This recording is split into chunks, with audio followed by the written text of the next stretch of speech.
Button pressed. I'm here. All right, we're live, ladies and gentlemen, here on this AFC South show, Week 18 preview number 241. My name is Curtis. With me, as always, my resident co-hosts up at the top right, Trevor filling in for Isaiah. He's 1/3 of Third and Teal. You can check him out with Isaiah and Eric talking all things Duval.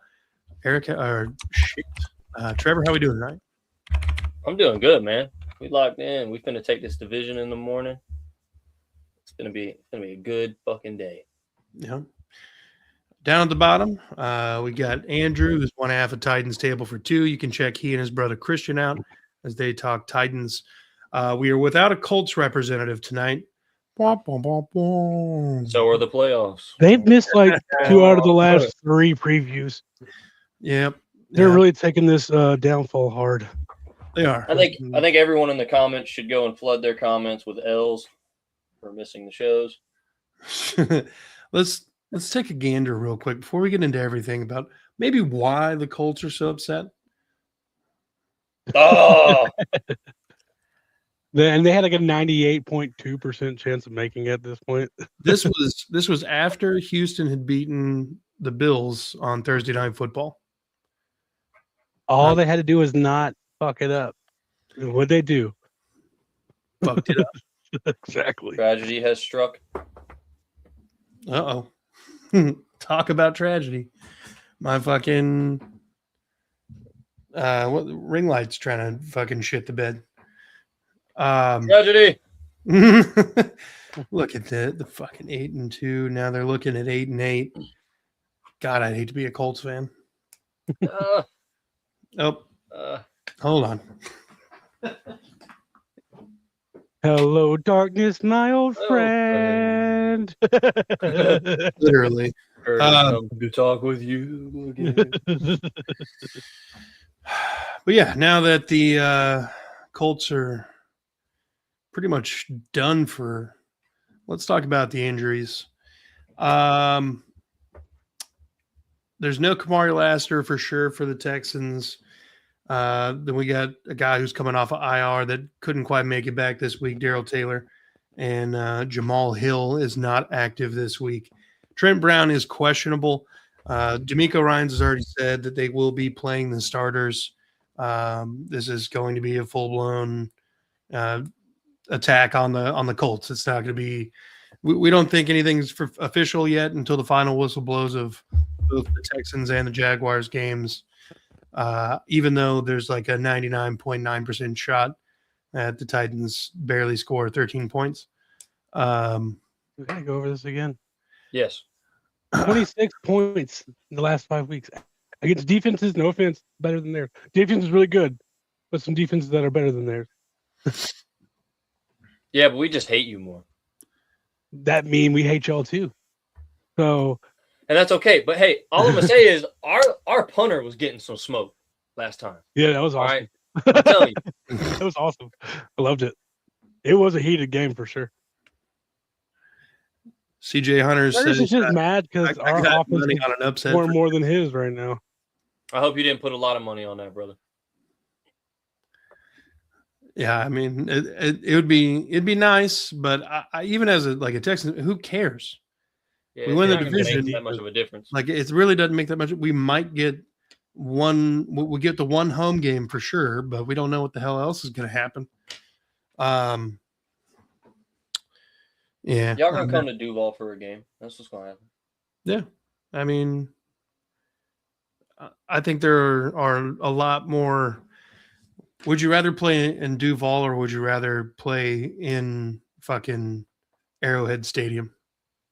Yeah, I can see it. Right. I don't know though, dude. I do got to give our fans credit this year specifically. They have been loud, like really loud. Well, the team's been real good. Mm-hmm. Yeah, winning will do for you. Winning will change the culture. Yeah, winning changes it all. So, I mean, I expect tomorrow it's really going to be loud. Because I said this on Third and Teal last night, like, you know, people talking about crowd attendance and difficulty playing in places and stuff like that. We still had packed stands in the rain against the Colts, and they were already blown out. It was over, and everybody stayed. That's how you know a fan base is bought in. To be fair, Jacksonville probably needed a good bath. You're probably right. You'll get no disagreements from me on that. All right. Hell yeah. Thanks for the like. Appreciate it. Yeah. I don't know. At this point, though, for the Jags and the Texans, I mean, we don't, obviously with things on the line, you can't pull people too early, but you run the risk the longer you play them of a name getting hurt in a game that both of us should be able to kind of not necessarily walk through, but yeah, breeze through. Yeah. Yeah. I would make this point to that though. Like this is one thing. Like I've never been the biggest fan of sitting people, unless like if you're locked into the 1 seed, like there's nothing that can change it by like week 15. That's different. You might start considering sitting some people a couple quarters in the back half, but they sign on for 17 games. Yeah. And if something is still on the line in that 17th game, get your ass out there. That's what we pay you for. And between the Texans and the Jaguars, I think a home playoff game would make the world of difference for the Jaguars. Personally, we played really well at home this year for the most part. Like the only game we've lost at home is to Seattle. Probably, up there with the hottest team in the league with y'all. Exactly. I mean, we lost it to a respectable opponent, and we were in the game until the end too. Like the end's when we got tired. We spent too much time on defense. But I mean, to a respectable loss to a really good team is the only team we've lost to at home. We've got nothing but better and like more dominant since then. I think a home playoff game makes all of the difference. We got some folks in the chat here. Damn, Curtis, wish we had Graves Able. This guy looks good. Yeah. I mean, instead we invested in he was drafted ahead of our first round draft pick. So I mean, there's nothing we could have done except for trade up a little bit. And Caserio has admitted on several occasions that he was trying to trade up and just wasn't materializing for him. Jag Sunville says Jags will be winning the AFC South for at least the next 5 years. That's crazy. Yeah. They've won it twice overall, and they weren't even back to back. So I'm going to say the Jags are on the upswing for sure, but but to say like they'll be in contention. Houston's a really good team. I think the only team that's not looking in the right direction right now is the Colts. No, it's because the Colts have been just stagnant for. Well, and they just traded 2 first-round picks away from Sauce Gardner. Don't know who their quarterback's going to be, or if Daniel Jones is going to be. Just like Titans have been bad, sure, but like we feel better about this year. As long as we make a good head coaching hire, we're looking in the right direction. We have the quarterback that we feel good about. We're looking the right way. And Jags obviously looking the right way. Texans looking the right way. They can figure their offense out. Their defense is amazing. Yeah, like you don't know what's going on in Indy. I can agree with. Indy, I think Indy is in a bad spot future-wise for sure. I mean, like you've got a team where you know first rounders and you have no idea who your quarterback's going to be next year. But I think the Titans, honestly, I think the only thing that is figured out on the Titans is you got a couple corners that have promise. You've got Simmons and you've got Cam Ward. What corners? Oh, well, now you traded them away. Yeah. Oh shit. I mean, Marcus Harris looks fine. I think he's gonna be a really good nickel. I mean, you got Simmons and you've got Cam Ward. Everyone Sweat. else is interchangeable at this point. I mean, like I feel like the Titans are in a similar position. Like you've got one of the biggest pieces. I do feel like you got the quarterback. Like you've seen that guy do some crazy shit. Like that kid has got a lot of promise. So I'm not gonna say like, oh, you're still question marking the quarterback. I think you got him, but you need a complete overhaul the same way we had to do this past offseason. Like, that's what it is. It's all that this coaching is going to be a big deal about changing the culture and stuff like that. I think, damn cat. But yeah, I mean, Peter Skoronski, all pro caliber guard. We need Cushenberry's fine. I feel good about Latham. He had some up and downs, but overall he's been fine. Simmons, Sweat. Cedric Gray has been a great middle linebacker. Kevin Winston, the guy. Our rookie class has been really good. Um, Tim DK, Alec, and Gunner, like 3 weapons. We need more. what Obviously. what are your injuries looking like this week, Andrew? Oh, it's pretty. I mean, last game of the season for a team not doing that great. Jalen Armour Davis is out.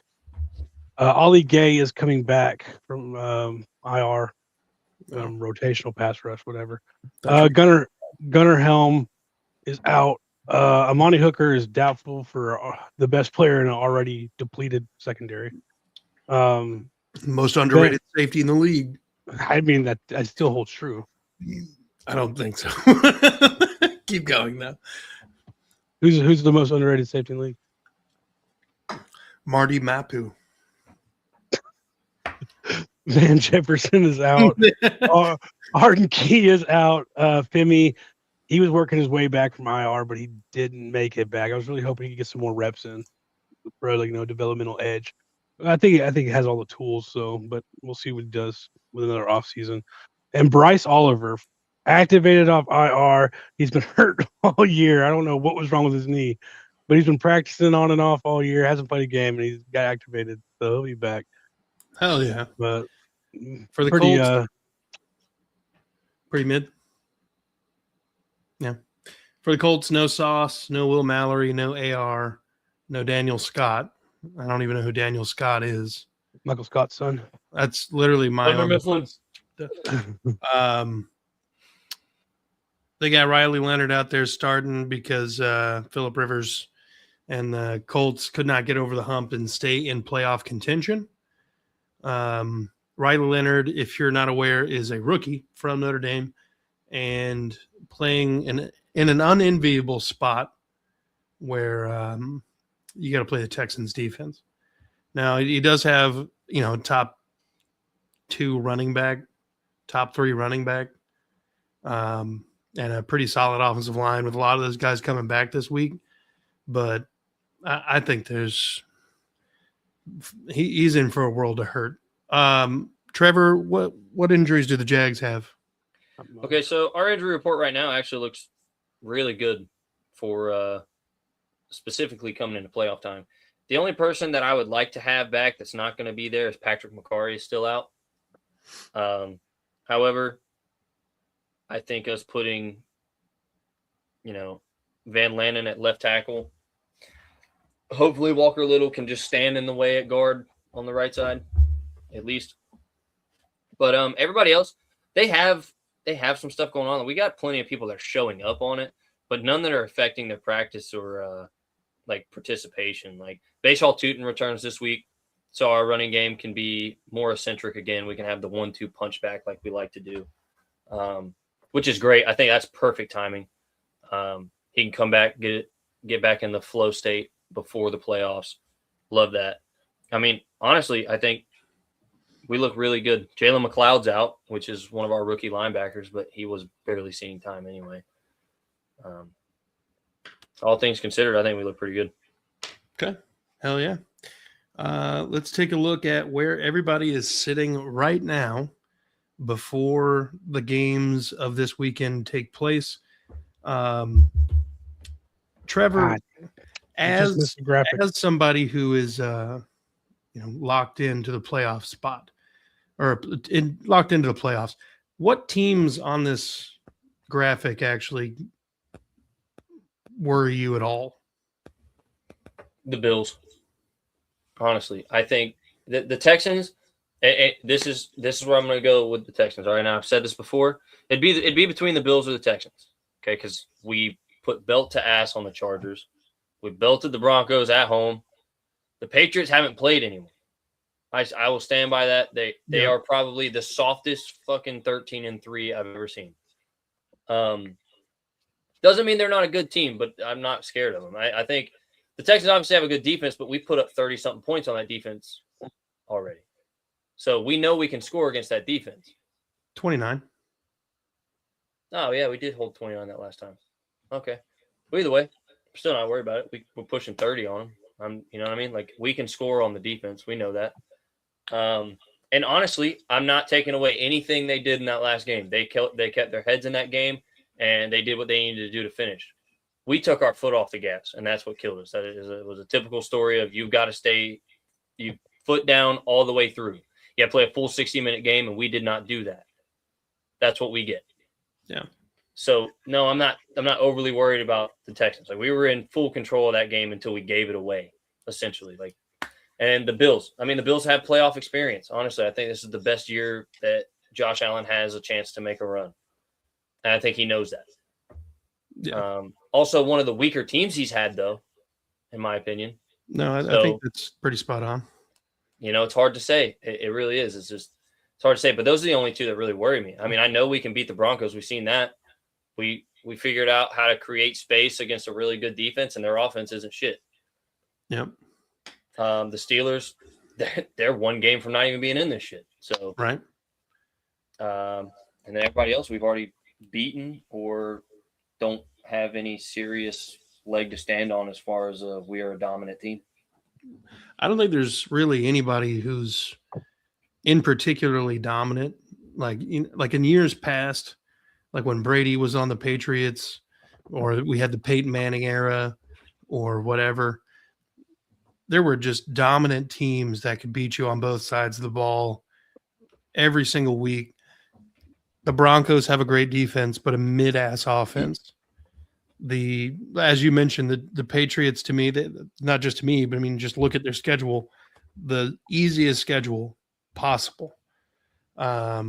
The Jaguars, at this point, our games could go either way. Yep. The Steelers, they're old as fuck. I even if we have to go to the Steelers, I'm not worried about that. I'd be much more worried about going to Baltimore with a healthy Lamar Jackson. But even when he's been healthy this season, he hasn't looked great. And yeah, don't worry about the Chargers. And obviously Bills being the most playoff experienced team here, that does give them a little bit more of a fucking factor here. But we've kind of put belt to ass every time we've played the Bills. Josh Allen has not been the Josh Allen that everybody in the NFL is accustomed to when he plays the Texans defense. And if everything shakes out the way it shakes out, he'd have to come to Houston just to play us. So that's a win-win scenario for me. With that being said, let's get into the actual ways to win here. Let me get this pulled off. Well, that one's pretty easy. Houston just has to show up. Look, I mean, you could make that argument for both games here, but look, the Colts are not playing for draft positioning. They're not playing for job security or anything. I mean, they're gonna lose some players like everybody does, but a lot of these guys are already kind of locked in for a little bit. I can't imagine that the Colts have enough to beat the Texans. Jonathan Taylor would have to basically carry this, and the play action would have to be maximized so incredibly that the Texans just kind of forget how to play defense. I don't imagine that happens. I think Riley Leonard has a rough full game as a starter. I know he had some decent moments in his mild fill-in against the Jags when Daniel Jones got hurt, but nothing that really amounted to anything. The only thing that could happen is because we have minimal tape on what he can do, maybe he gets a few plays that we weren't expecting. But I would expect shell coverage and the normal four going after the quarterback every time. You get hit by Daniil Hunter and Will Anderson Jr. a couple times as a rookie, you might start thinking a little faster and make it like, maybe football is too fast. Fuck this. He's huge. Fuck this. Fuck that guy is massive. Who let this monster in here? Somebody needs to make that man pee in a cup right now. Right. Drug test it. I will hold the cup. Something's wrong with this motherfucker. But I have the Texans winning this game 27-17. I don't imagine that the Texans offense just magically gets it all put together in this game. And, with all the injuries that the Colts have, they're still not the worst defense in the NFL. I mean, they're, like at least top half in most major categories. So CJ needs to come out, play clean, and just kind of put a lead up and never let it disappear, and play clean, no turnovers. I really don't want to see Woody Marks in this game. I'd like to see Jordan and Nick Chubb get the lion's share of the carries, and if possible, rest starters. I'm not going to be upset if Davis Mills ends up trotting out there. In a perfect world, he's playing after halftime. But in the world, he's playing at the start of the game because he's probably the most efficient have. Fair enough. But yeah. So I don't know. There would have to be maybe an earthquake or something for the Colts to win this game, but I'm just not feeling it. What do you guys think? I think that the Colts found the blitz really well against us last weekend. This is not me being a homer. This is being honest to God. I feel like right now, especially, we are the better offense between the Jags and the Texans. Like, we've definitely got more things figured out. We're putting up way more points. We're way more consistent. We still had ways to win. We had some miscues, which I didn't like, but I mean, that stuff happens, and we won anyway. But they found the blitz really well and really effectively. So if they come into Houston and they blitz that well and that effectively, CJ will have a tough time. That is CJ's weakness, is pressure in his face. He is not good with it. I mean, that has been his entire career. And the Texans, unfortunately, have not done anything to help him with that. Well, the offensive line has been getting better. Even last week with both the starting tackles out, we didn't let up any sacks. Good. Hell yeah. Well, that's what you'd like to see. You want to see that. I mean, and that's kind of where our line got too. We got banged up on the line and then somehow got better, which love that. Hey, I'm all for it. Yeah, all for it. But if the Colts come in and they blitz like they did against us, they've got a shot at keeping that offense under 20. In my opinion, realistically, they really do. But I think they still win it 17-10 because the Colts just don't have the offense now. They can't do it. Yeah. Yeah, it's going to be Jonathan Taylor versus the world. Mm-hmm. No, well, no, it won't, because Shane Steichen's not that smart. It'll still be Riley Leonard versus the world. Yeah, fair enough. Andrew, what are you thinking? I said it on y'all's show, but I think 10.5 is a crazy spread for a team that can't score points. I think your defense is good enough where you're going to win the game, no problem. But I think it'll be ugly, and it'll be not by 10.5. I got it going 9-13, Texans. Wow. 13-9? Yeah, Texans. Yeah, that is ugly. But that's how the Texans win. They win ugly. I agree. They do win ugly. And honestly, I think it's so funny that you said that. Because I think I said at the beginning of the year, too, like the Texans, and I've been saying it since last year, the Texans remind me a lot of where the Jaguars have been for the past 2 years. Like, we looked hot.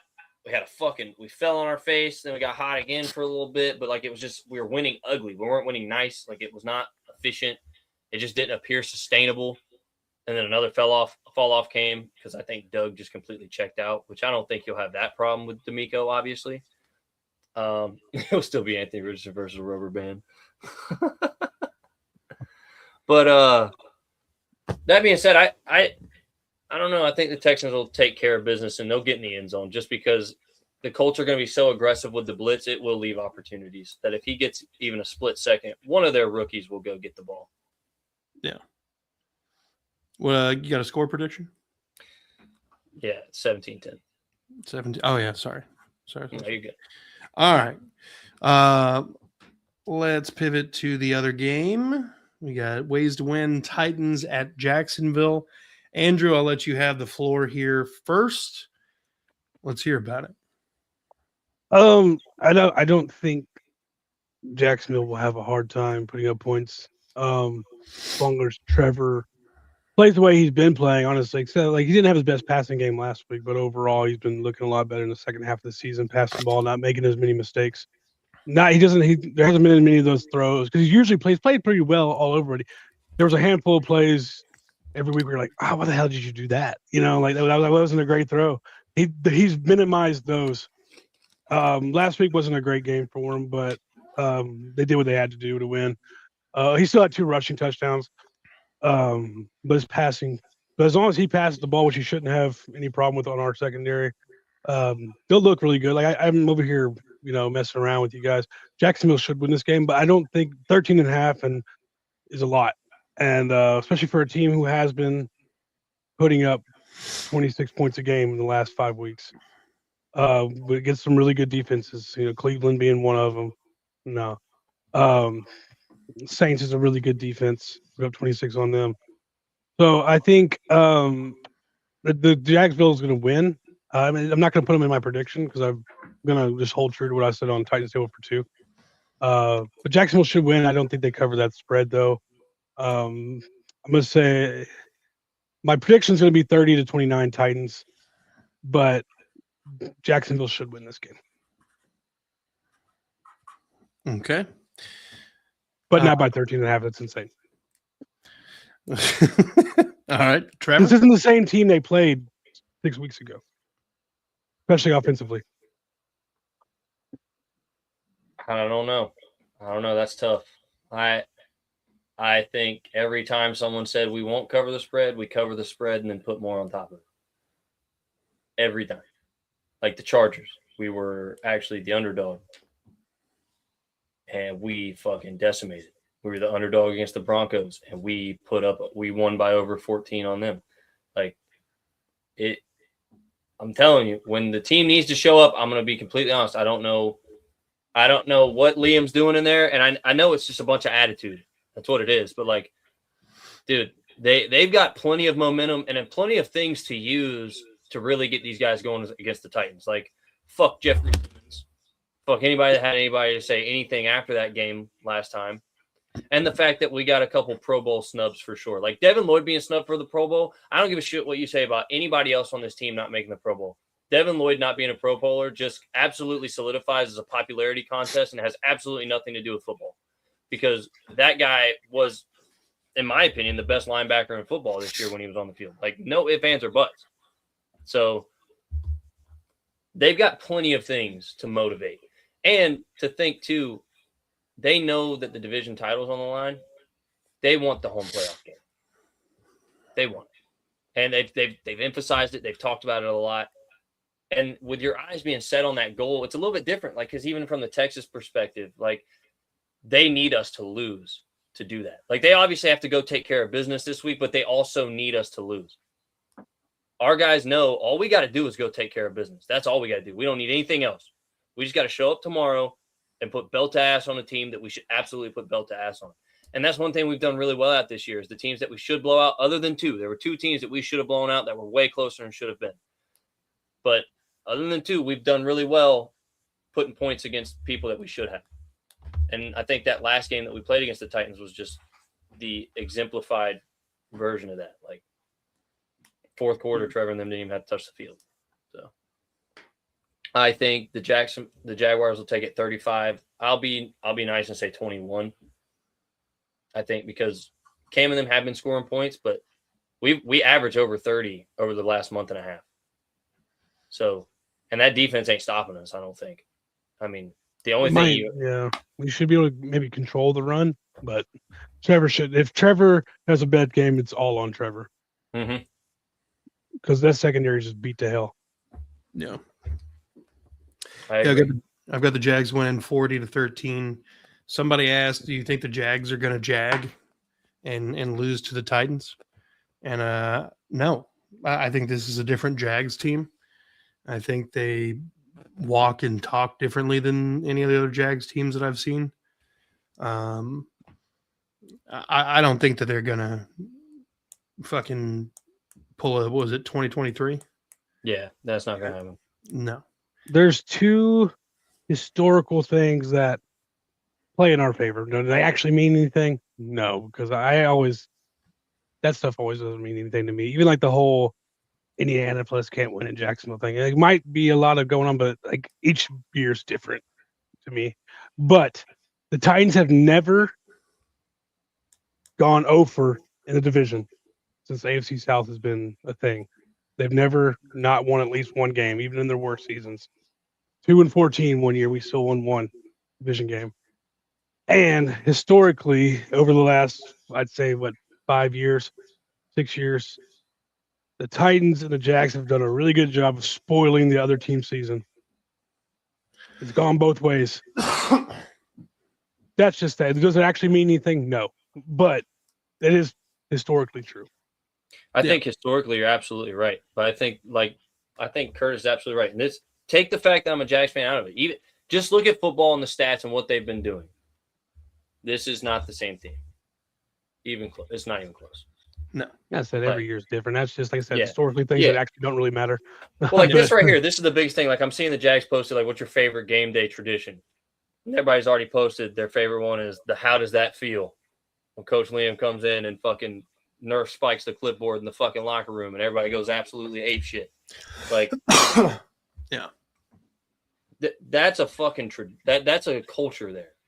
Mm-hmm. They have established the culture. Like, and I talked about it on this on the Third and Teal show last night. This one we did last night. That when Cole Van Lannon got his extension, you saw the defensive guys posting it too. Yeah, you don't see that very often. You really don't. You'll see like some guys that are in that position room with them post it here and there. You'll be like, yeah, congratulations, well deserved. You might see one player. We got cornerbacks posting about a guard and a tackle at this point getting paid. Yeah. Like this team is locked in, one for all for one. They've made that very clear. And I think that's what makes it different. They're going to come out tomorrow. And I don't think even if the offense comes out and fucking falls flat on their face, the defense will keep them in it and vice versa. That's what we've done all year. Yeah. I think that's what the Texans have done a really good job at. The offense in Houston has been shit for the most part. But that defense just drags their ass to the finish line. Yep. Fucking all the time. And I've said it multiple times. I've asked everybody, like, how good does the Texans defense have to be for the 2025 season to be, taken to a place where we've never been before? And that to be damn near the greatest of all time. I said that they would have to be 85 Bears, 2000s Ravens kind of defense. And I think people took it a little too literally because they thought I meant like exact statistical replication. Yeah. No, but like impact. Obviously because the NFL doesn't kind of play the same anymore, you can't really do those things.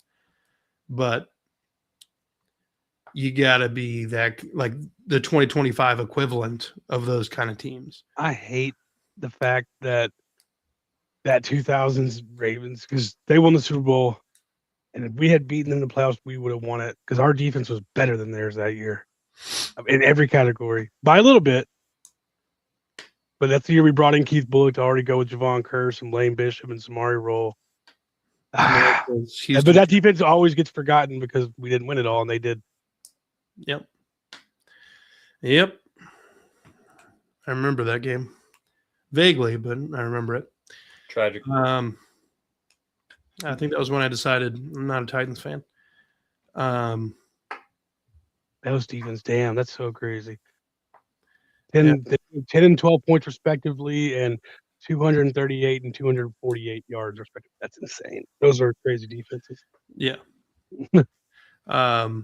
I think the Houston Texans defense is allowing the fewest yards per game since like 2009 with like the 2009, 2010 Jets. Reeves Island, baby. Yeah. And fuck, nobody's throwing at Stingley, so it's basically just the same thing. Well, and it's crazy to think too, like the Texans do have to have the Bears or the Ravens defense. Like really they do. Like an impact, an effect on the game. Because like if you're not in the game. Yeah. I mean, we saw what happened when the Rams took advantage of your defense a couple times. You lost it. It was a tight game, but as soon as the defense gave up one drive, that's all it took, one time. Yeah.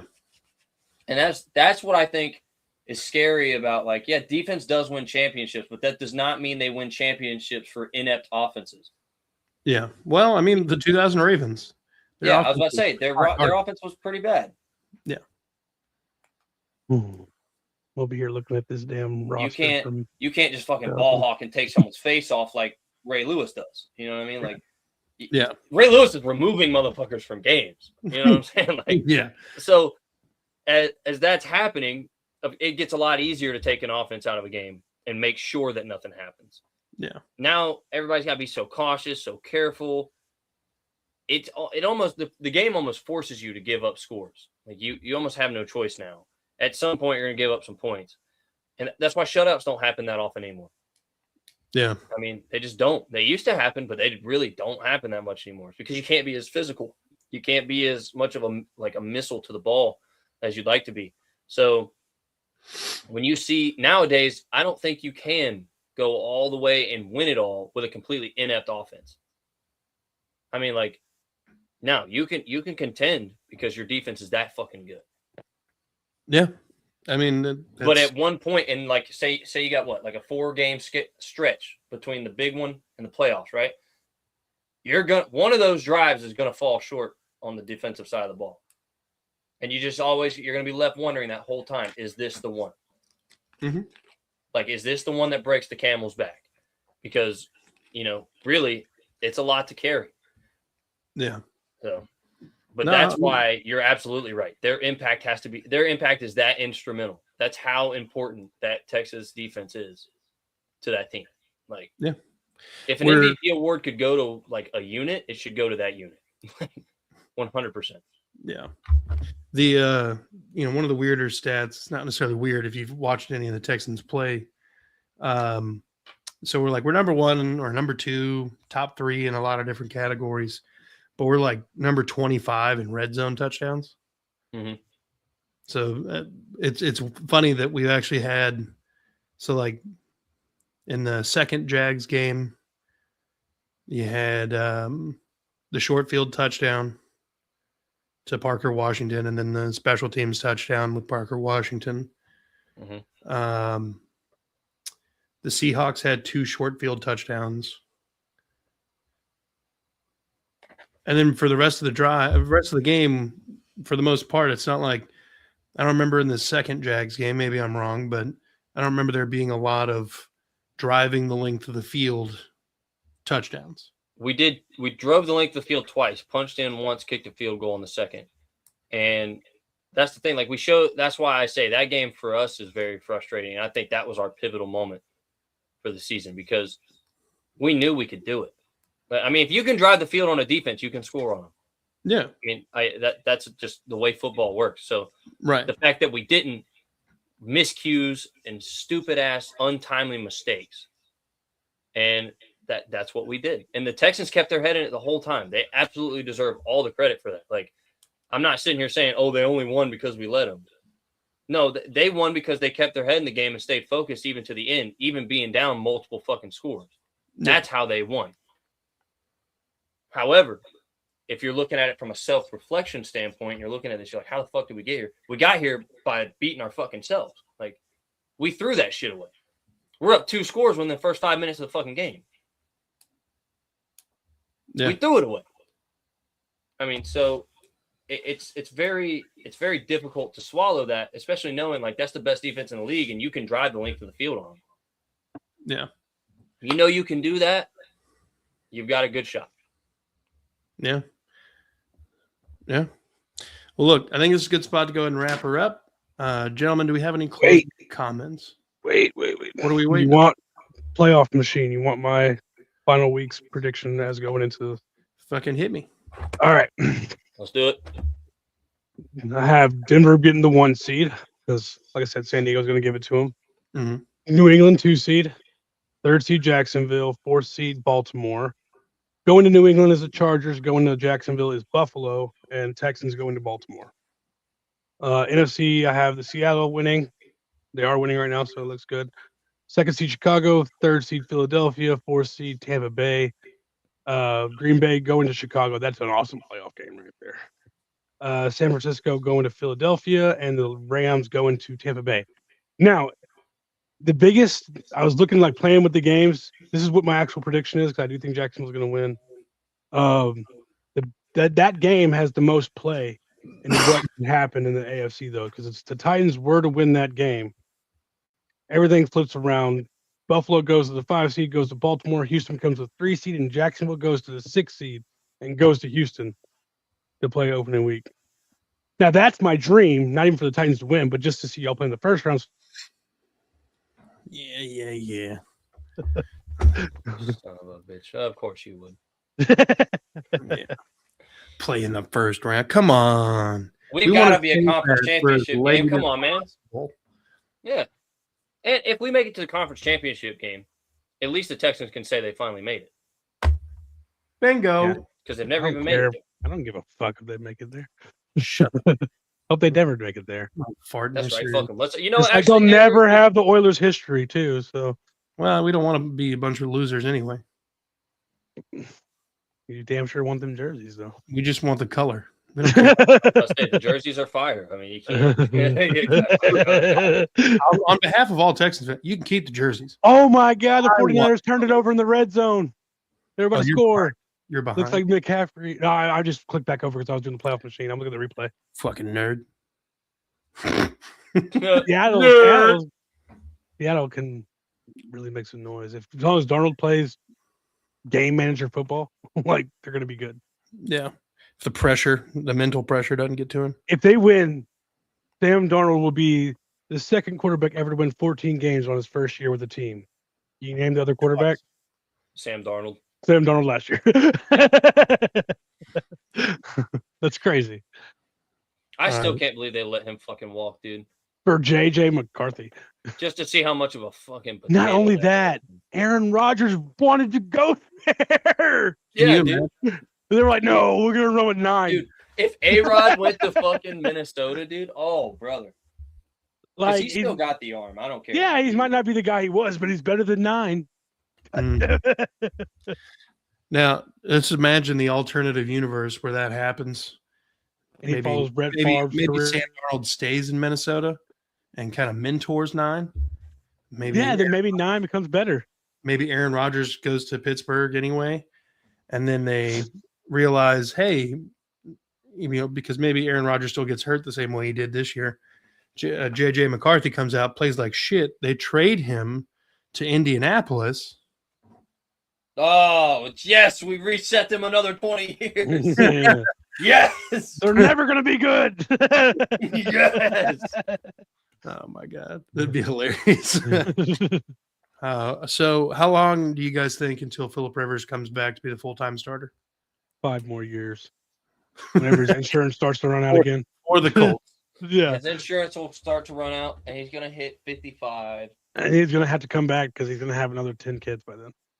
Yeah, and he's just going to have to get that one last fuck you on Tom Brady. Like, dude, I played longer than you. Yeah. I'm the oldest quarterback ever. Fuck you, Brady. Well, all right, gentlemen, always a pleasure to have you on and talk to you about AFC South football. If you're new here, make sure you hit the like, subscribe button. Go to Andrew. Go visit Andrew at Titans Table for 2, where he and Christian talk all things Titans. If you're a Colts fan, which is unlikely, you can go check out Unstabled with Jeff and Justin.